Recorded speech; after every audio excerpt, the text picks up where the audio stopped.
Giorgio. Stay tuned for just to do the cooking with my cugine, JD Tap.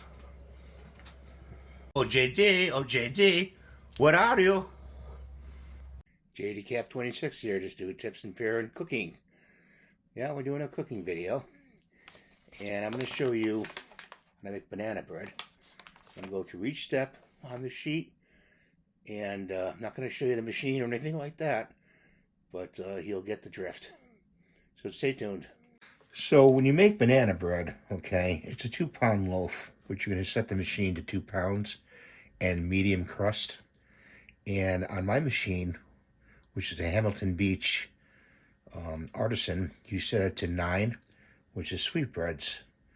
Not sweetbreads, I'm sorry, sweet bread. That's a different recipe. Anyway, you'll start with 2 beaten eggs in the container, okay? A teaspoon of vanilla in the container. You can get those plastic teaspoon measurers on Amazon. And then you put 8 tablespoons of butter, salted. I use salted because you don't have to put salt later. So you just melt down 1 stick in the microwave in a bowl and you pour it in. It's always wet ingredients first, okay, for banana bread. Then you're going to have 3 bananas.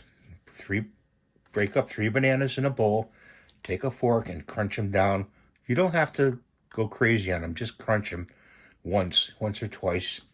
Okay, put that to the side. Actually, you could put it in your container, okay, the bread container. And then you have 1 cup of brown sugar, level. That's light brown sugar you use. Then 2 cups of all-purpose flour, level. You scrape it off with a knife, you know, make it level. I have those measuring cups. They're like a metal tin with the handle. Very nice looking. I'll try to put them in the description below.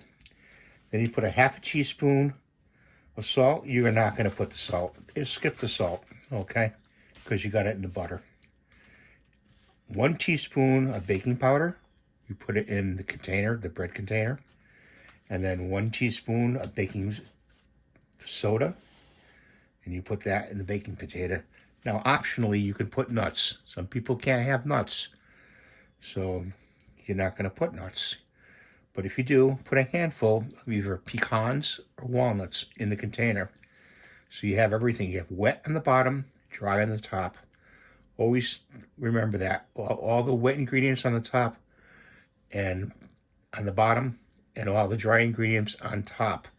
You know, say if you're making something else, you don't want to use wet like